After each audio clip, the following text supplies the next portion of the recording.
le moment, il déblaye le plus gros. La route ne sera vraiment praticable que dans quelques semaines.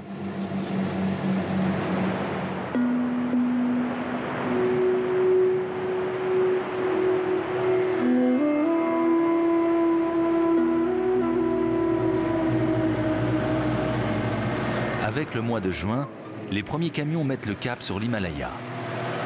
La plupart apportent des marchandises de New Delhi, la capitale de l'Inde. Ils sont en route depuis 2 jours déjà. Hello. Pendant l'été, Narendra Kumar Bhatt emprunte régulièrement la route de lait. Monsieur Roule, je vais bientôt arriver à Manali. Je suis tout prêt. Mais on a été ralenti par le mauvais temps. Si le temps ne se dégrade pas, le camion sera à Leh dans 3 jours. Sinon, pas de problème. Au revoir, monsieur. En passant à Manali, tous les chauffeurs font une halte au garage. Avant de s'engager sur la route de montagne, Narendra fait une dernière inspection générale. Donne-moi ça. Tu as jeté un coup d'œil? Tout va bien? Oui, ça a l'air d'aller. Cette fois, Narendra fait route avec un confrère, Keher Singh. Rouler en tandem est plus sûr.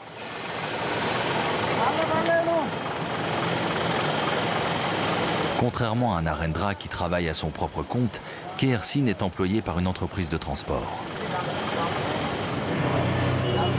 Narendra vérifie lui-même la mécanique.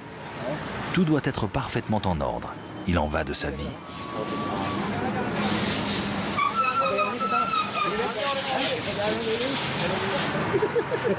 Les chauffeurs sont d'humeur joyeuse. Ils se détendent avant leur grand périple. La route est capricieuse comme une femme. Elle est imprévisible. Elle peut se fâcher, bouder et faire tout arrêter. La route passe à très haute altitude et l'oxygène manque. On ne peut pas faire confiance à la météo. Ça peut se gâter à tout moment. Il peut même neiger.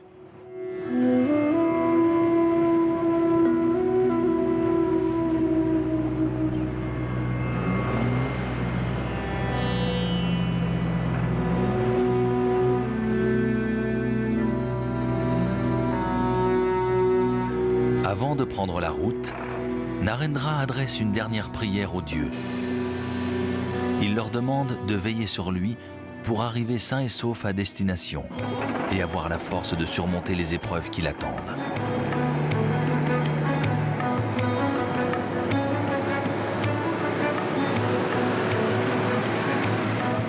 La route entre Manali et Leh se trouve à l'extrême nord du sous-continent indien. Longue de 475 km, elle est l'unique liaison entre les villes de Manali, dans l'état de l'Himachal Pradesh, et Leh, qui est située dans la région du Cachemire. Les cols qu'elle traverse comptent parmi les plus hauts de tous ceux qui sont accessibles en voiture.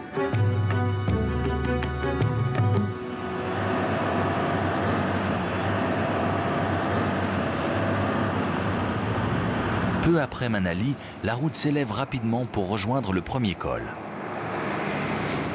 Elle est inondée en de nombreux endroits par l'eau de la fonte des neiges. Narendra ne peut se fier qu'à son expérience. Les trous et les pierres saillantes mettent les roues et les essieux à rude épreuve. Tous les ans, les torrents arrachent dans leur chute des portions de murets de protection et de chaussées.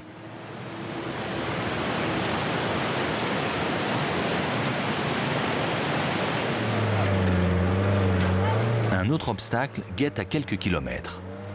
La route s'est transformée en piste boueuse. Tout le monde essaie de s'en sortir tant bien que mal.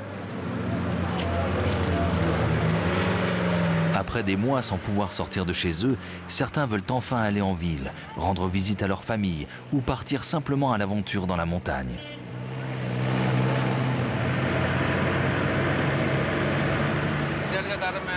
La route est très mauvaise. Il y a beaucoup de brouillard par ici. Et aussi des glissements de terrain. Quand il pleut, toute la terre est emportée par la pluie. Vous avez vu ce qui vient de se passer? On a eu du mal à traverser avec notre véhicule. Si le camion s'arrête, on risque d'être bloqué. Il n'arrivera plus à monter, c'est trop raide.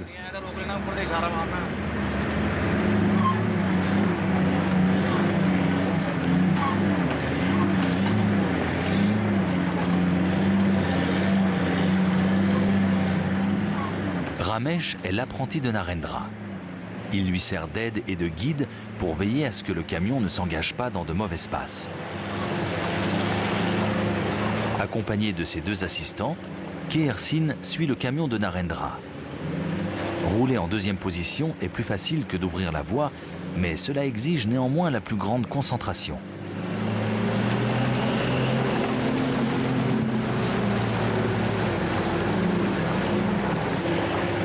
Les routiers font avancer leur poids lourd au ras du ravin. Au moindre écart, c'est une chute de 300 mètres dans le vide. Leur grande angoisse est que quelqu'un arrive en face. Des glaciers se sont formés des deux côtés de la route. Il y a pas mal de circulation ici. On est sans arrêt sur la corde raide. Le camion, on ne sait jamais s'il va résister ou tomber en panne. Qui sait ce qui peut se passer?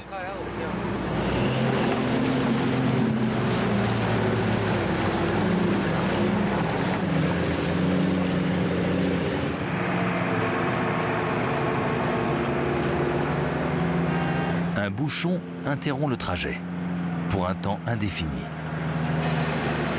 Personne ne sait quand la circulation va reprendre, ni pourquoi les véhicules n'avancent plus. Chaque retard fait monter la pression qui pèse sur les camionneurs. Les clients attendent leurs marchandises et la route est encore longue. Qui plus est, Narendra et Keher Singh préfèrent passer le col le plus vite possible, car l'altitude est difficile à supporter. On est presque à 4000 mètres d'altitude, pas loin du col de Rotangla. C'est difficile de respirer ici. Si on reste coincé quelques jours dans ces conditions, ça devient problématique. Tant que le camion roule, on ne sent rien. Mais dès qu'il s'arrête, on a du mal à respirer.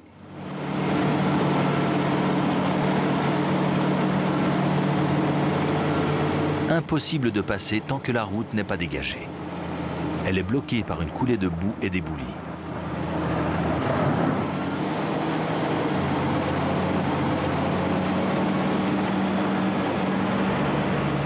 Des centaines de personnes attendent depuis des heures que les pelleteuses rouvrent le passage.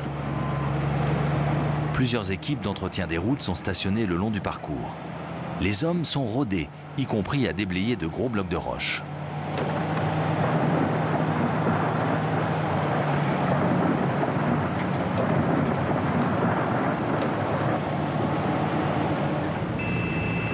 Les premiers véhicules s'engagent dans la boue avant même que la moitié de la chaussée ne soit dégagée.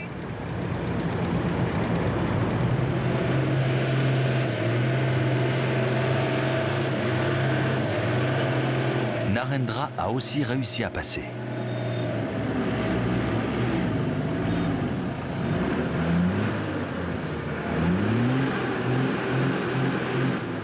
Keher Singh, en revanche, a des ennuis. Il a besoin d'aide pour avancer. Les pneus de son camion sont usés et patinent dans la boue.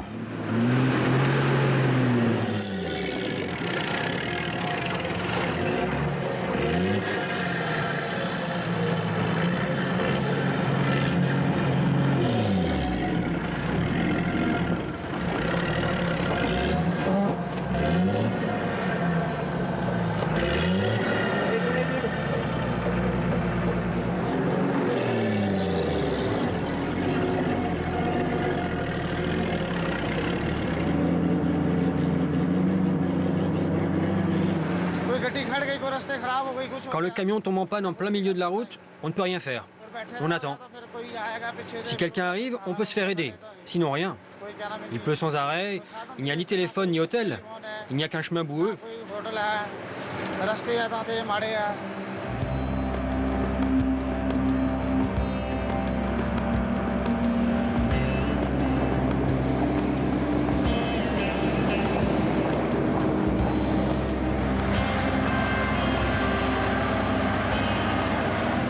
Pendant quelques heures, les camions avancent à bonne allure.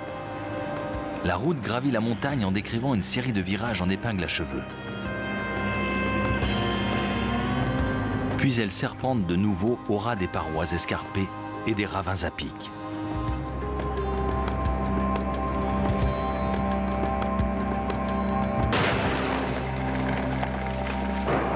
Un passage dangereux est dégagé. À la sortie du virage, des rochers étaient tombés sur la route et rétrécissaient le passage.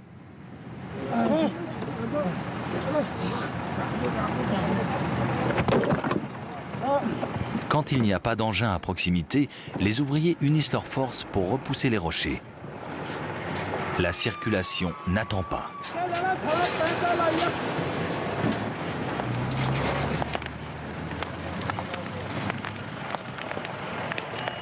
Les hommes cassent la pierre à la main pour boucher les trous et renforcer la chaussée.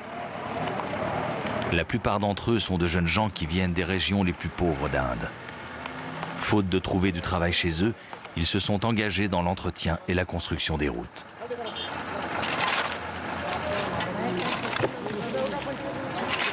Hassan Koumroul est chef d'équipe et travaille depuis 19 ans sur cette route. L'axe Manali-Leh est d'une grande importance stratégique. L'entreprise d'Hassan travaille pour l'armée.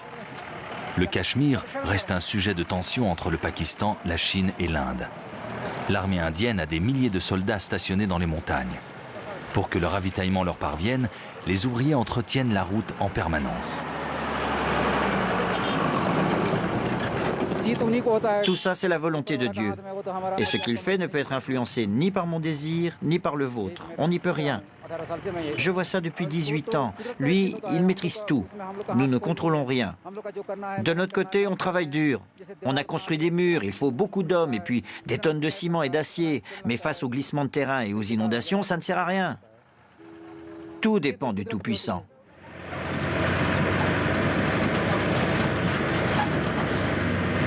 Narendra conduit des camions depuis de nombreuses années.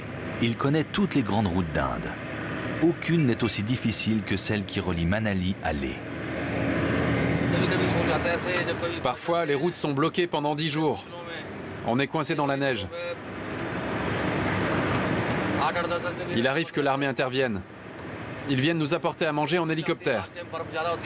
Ça s'est produit plusieurs fois. Dans ces moments-là, on réfléchit beaucoup. On se demande pourquoi on s'est lancé dans ce travail. Mais quand le camion roule, c'est vraiment super. Quand ça avance comme ça, c'est le bonheur.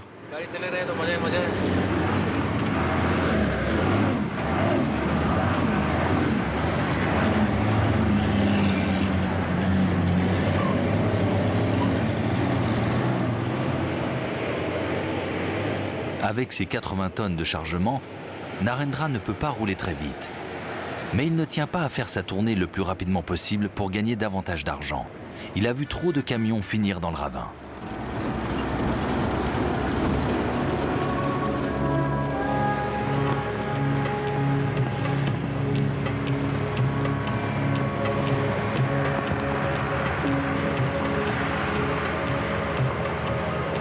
Les deux poids lourds atteignent le col de Rotanla. Des drapeaux de prière en marquent le sommet à 3978 mètres.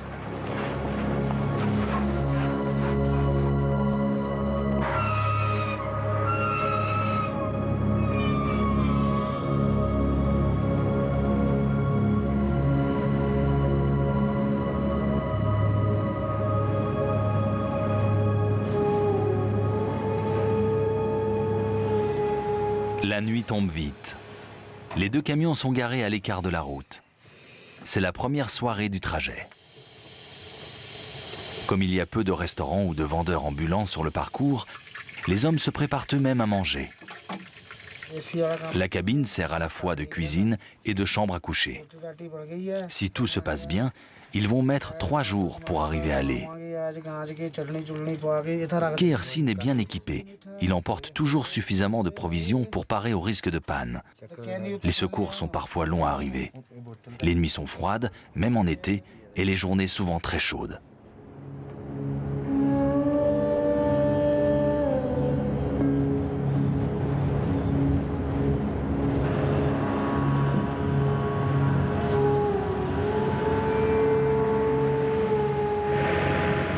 Les camions ont repris la route dès la première heure.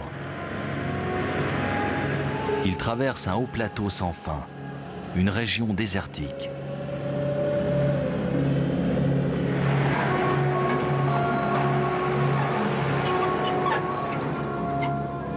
Les chauffeurs ne s'attardent pas pour admirer la beauté de ce paysage exceptionnel. Ils tracent la route le plus vite et le plus sûrement possible. Pour eux, la nature est plutôt source d'ennui.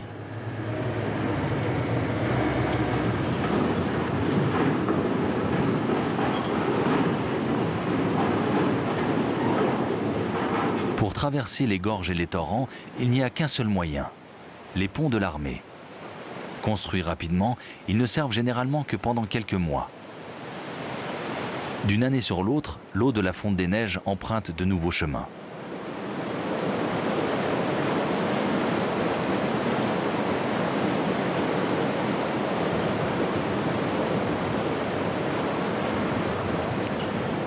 Ce camion attend sur le bord de la route depuis 3 jours. Les hommes n'ont pas réussi à faire repartir le moteur. 2 mécaniciens sont arrivés pour leur porter secours.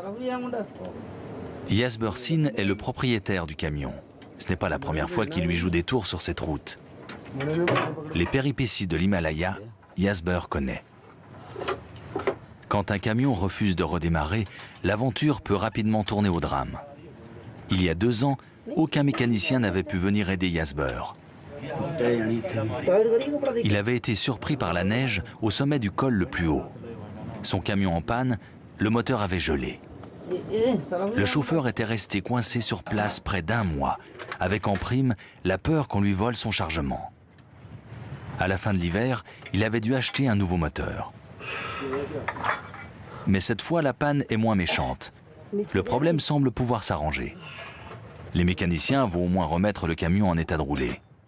La facture va être élevée pour Jasper, mais sans commune mesure avec celle de la panne précédente, qui avait conduit sa famille au bord de la ruine. Mon père est mort à cause de ce camion. Il se faisait beaucoup de soucis. Le camion était resté là-bas, dans la montagne. Et on n'avait plus rien. Il a fait une crise cardiaque. Ça nous a coûté très cher. Et notre vie a été bouleversée.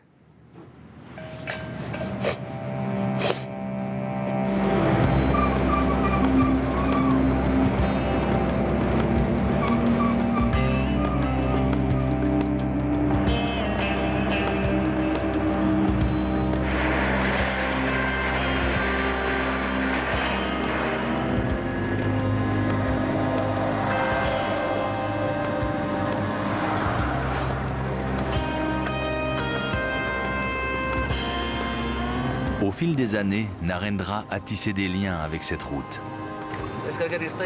Quand je fais ce trajet, c'est comme une sorte de mariage temporaire, pendant 4 mois. Aujourd'hui, je n'ai plus peur. Je pars de Delhi et je mets 6 à 7 jours pour effectuer ma livraison. C'est comme un mariage. J'aime beaucoup cette route. Je l'aime tellement que je lui pardonne beaucoup de choses.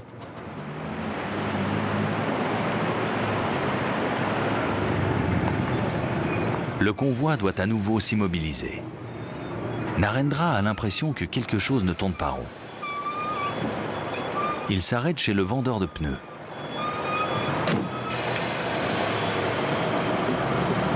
Hé, bonjour l'ami. Tu pourrais réparer mon pneu? Oui, monsieur, pas de problème. Je vais regarder. Tu peux vérifier les autres aussi. Tu peux regarder ma roue? La pression et aussi les écrous. Viens voir.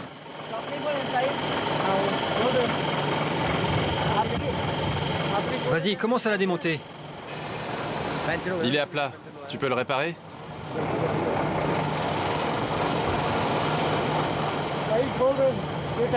Enlève le pneu. Il faut le changer. Il est crevé, il faut le réparer. Va jeter un coup d'œil. Il y a une roue là-bas. Va la chercher. La saison de la vente de pneus bat son plein. La route les met à rude épreuve. Les bords tranchants de la chaussée, les éboulis et les pierres coupantes sont sans pitié. Narendra espère qu'une réparation suffira. Son bénéfice est déjà bien maigre.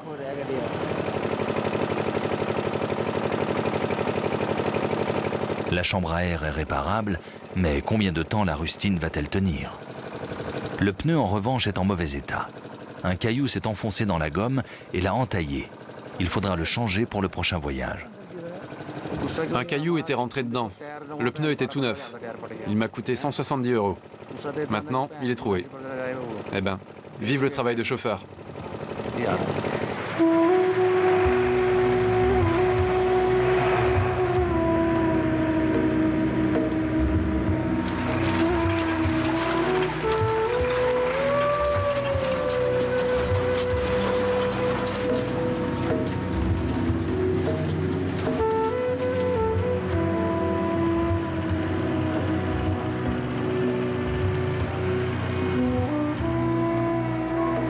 Les camions arrivent sur un nouveau plateau.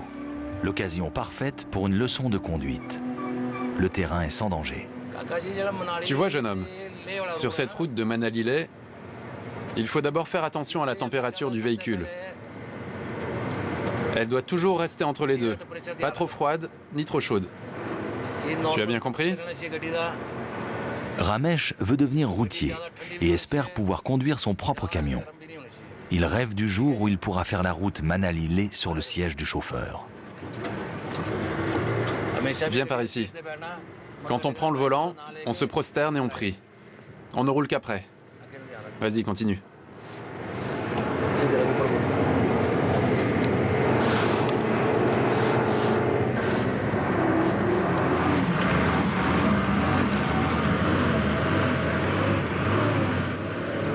J'accélère? Contrôle bien le volant et continue à rouler avec précaution.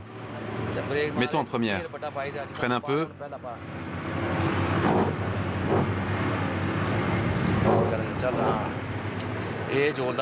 Quand tu arrives sur la dune, il faut faire très attention. Tu tiens bien le volant. Tu freines soit avant la dune, soit après, une fois qu'on l'a traversée.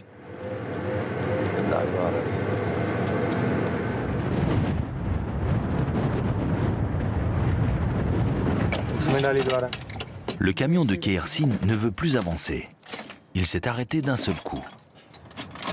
Au moment où le chauffeur a voulu accélérer, la pédale s'est enfoncée dans le vide. Le levier de commande du câble d'accélérateur a cassé. Faute d'avoir la bonne pièce, il ne lui reste plus qu'à improviser.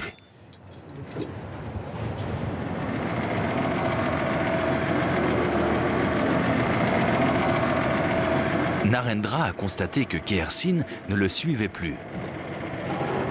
Il a fait demi-tour pour voir ce qui se passe.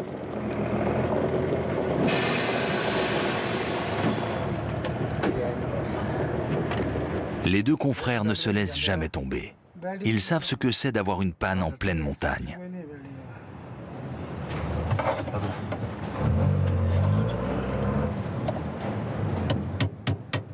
Narendra regarde ce qu'il peut faire.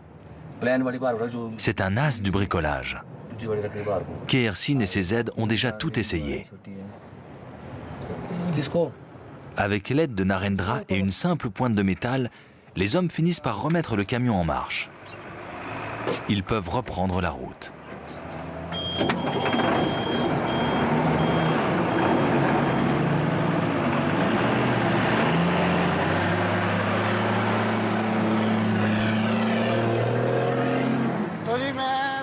Je suis déjà resté bloqué une semaine, 10 jours.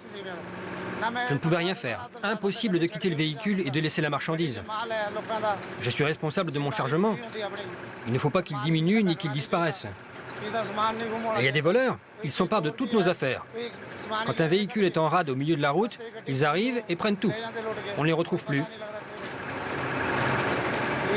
C'est vraiment embêtant.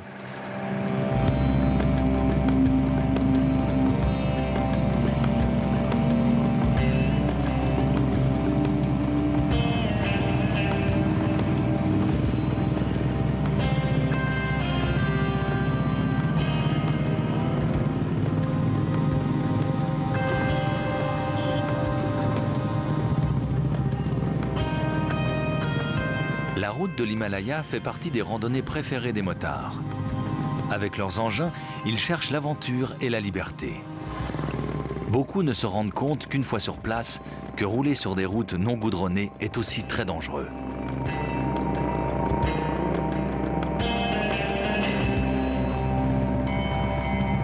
Le col du Taglanla est le sommet de leur voyage, au sens propre comme au figuré. Il est situé à 5328 mètres d'altitude. Une photo souvenir et un gobelet de thé en vitesse. Avec la raréfaction de l'oxygène, on ne tient pas longtemps sans avoir des maux de tête et des problèmes pour respirer. Mais il leur en faut plus pour reculer. Cette bande de copains de Bombay aime les défis.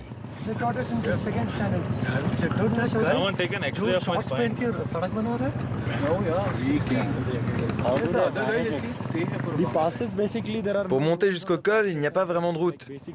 Ce sont plutôt des pistes de cailloux, traversées par des torrents d'eau. Et on se retrouve nez à nez avec des poids lourds énormes et des convois militaires. J'ai jamais eu une frousse pareille. Je n'ai pas réussi à freiner à temps dans une descente. Ma moto a dérapé et je suis tombé. Je me suis un peu fait mal à la main. Je ne peux plus conduire, mais il est hors de question que je rentre en avion ou autrement.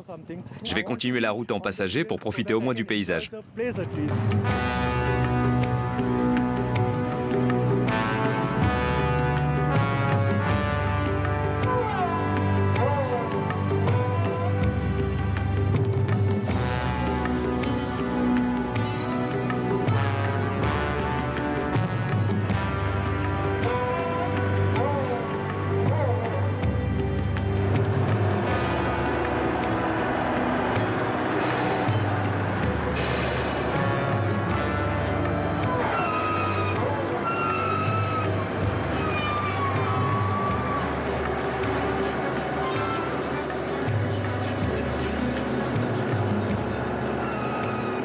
Narendra et Keersin vont aussi atteindre le plus haut col du trajet. Les camions peinent. La route monte sans discontinuer depuis de nombreux kilomètres. Narendra s'inquiète pour son pneu et le câble d'accélérateur de son confrère. Il espère que les réparations vont tenir. Les routiers n'ont pas encore fait de pause de la journée. Les deux pannes les ont trop retardés.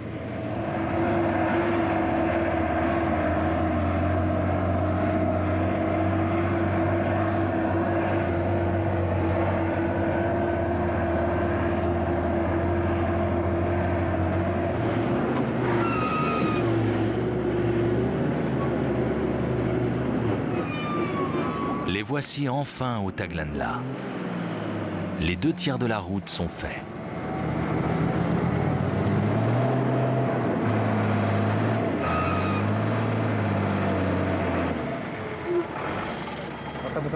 Regarde les roues, tout va bien? Oui, ça a l'air d'aller. Le moteur a chauffé? Oui, il a bien chauffé. Bien, on va aller prier.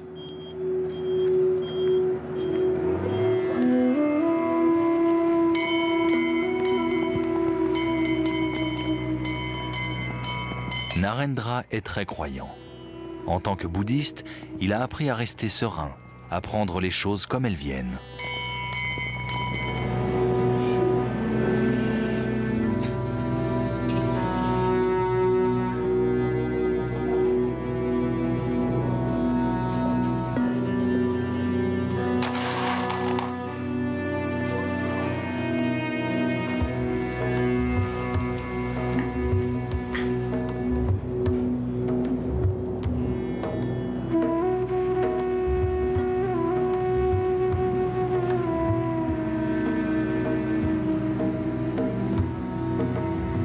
Le toit du monde.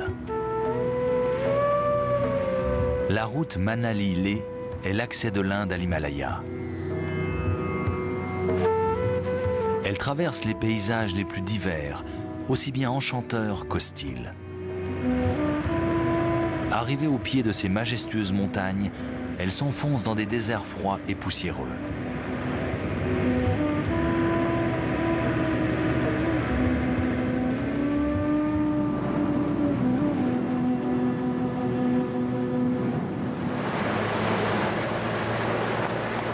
Le lendemain matin, le trajet se poursuit le long d'une gorge vertigineuse.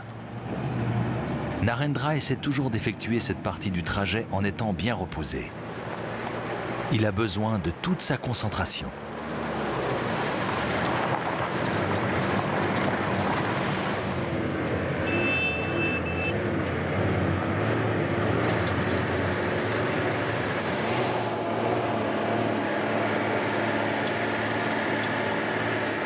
chaque portion de la route a ses propres dangers.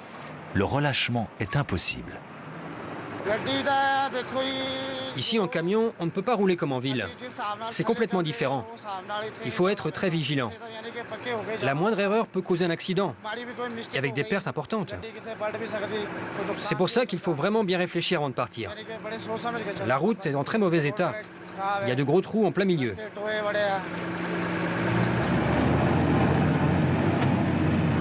Narendra emprunte la route de l'Himalaya depuis plus de 15 ans.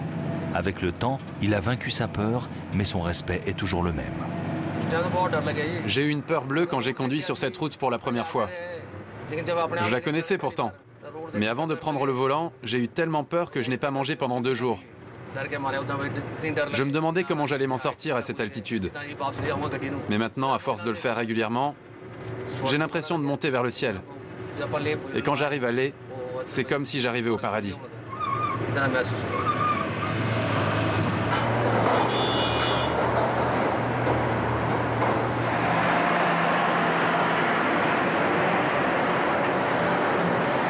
À certains endroits, la route a été creusée directement dans la montagne.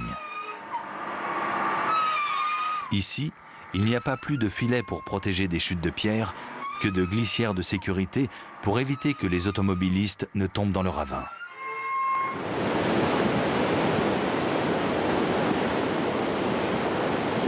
En contrebas, un camion a justement fait une sortie de route.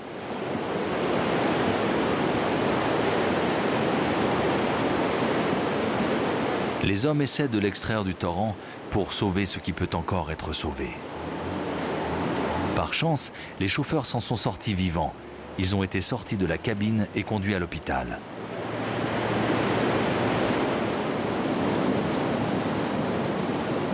Ce sont des soldats qui treuillent le camion.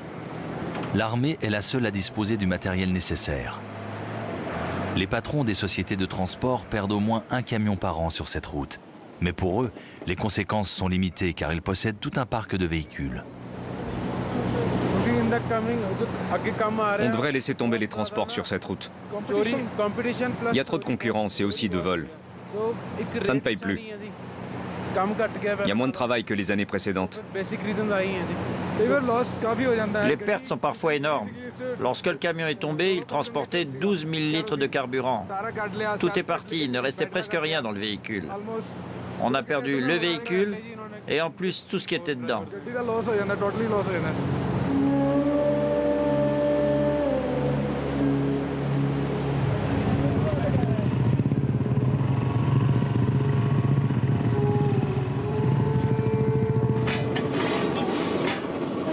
Sonam Pangri fait chauffer de la soupe en sachet et du thé.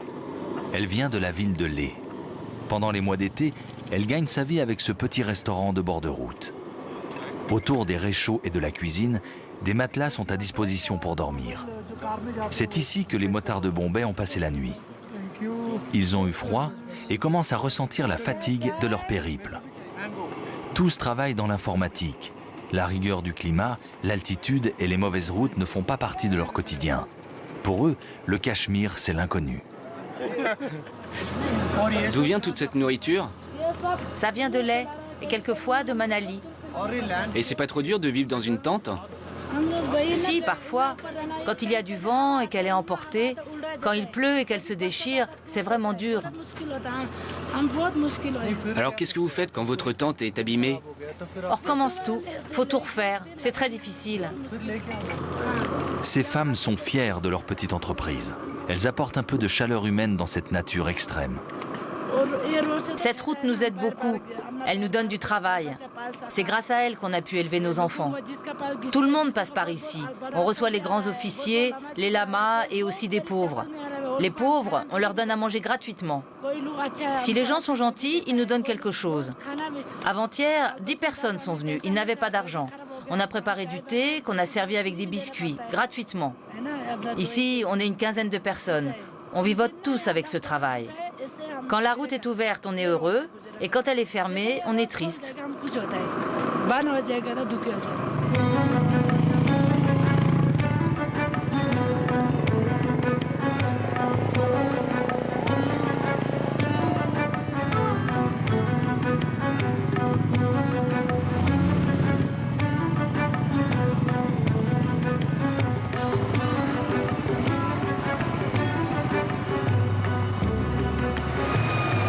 Les véhicules avancent à tâtons dans le brouillard. La limite entre la route et le précipice est à peine visible.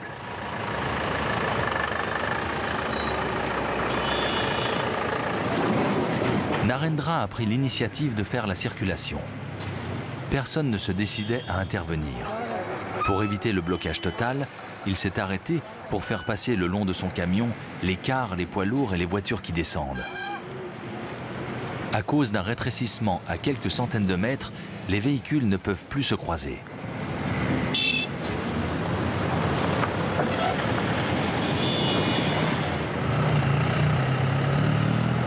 Narendra et Ramesh savent par expérience qu'il vaut parfois mieux patienter un moment et pouvoir rouler plus rapidement ensuite.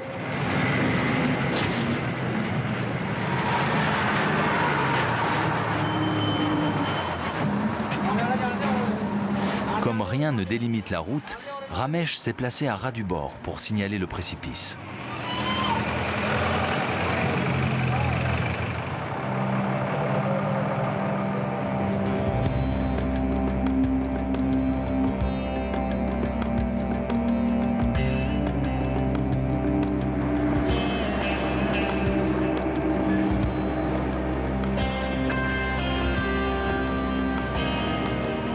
Avec leur métier, les routiers sont des semaines et des mois loin de chez eux. C'est toujours un déchirement pour la famille. Mais quand Narendra fait la route Manali-Leh, la séparation lui paraît encore plus dure. Bien sûr que je pense à ma maison. Je pense à ma femme, à ma famille.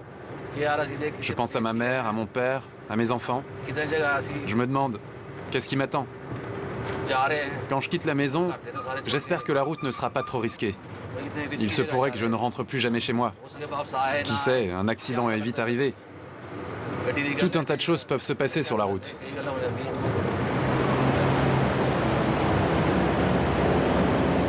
La ville de Leh n'est plus très loin. Les deux camions touchent au but.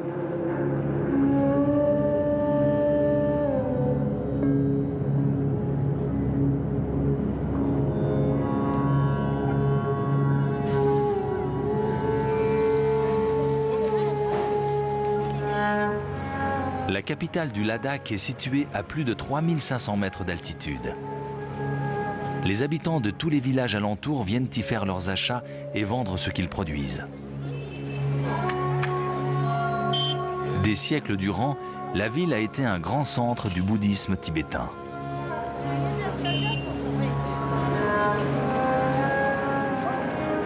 Narendra doit faire attention à ne pas déchirer les drapeaux de prière suspendus au-dessus de la rue.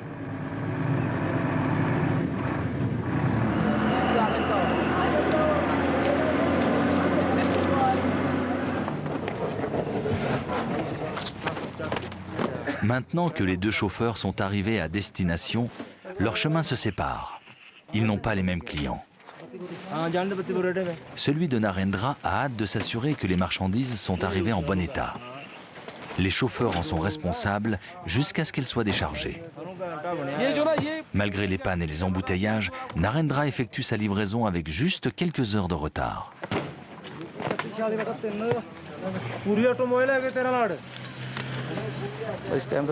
Là, je suis content. On décharge le véhicule. Je vais rentrer chez moi et puis m'en retourner à Delhi. Une fois à Delhi, tout recommence. Je charge le véhicule, je repars pour Leh, puis à Delhi. Quand le véhicule est vide, je m'inquiète de le charger. Quand il est plein, je m'inquiète de le vider. Et toujours, je m'inquiète du véhicule. C'est comme ça. On monte, on descend, on remonte, on redescend.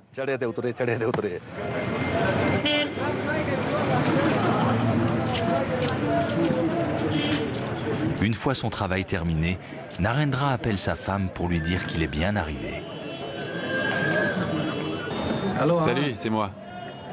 Le véhicule est déchargé et on repart demain. Je serai payé demain. Il fait quel temps ?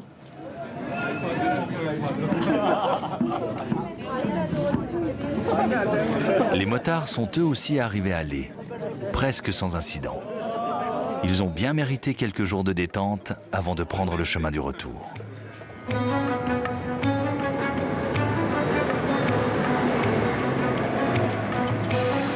Narendra, lui, reprend le volant dès le lendemain matin pour faire la route dans le sens inverse, de Leh à Manali, 475 longs kilomètres.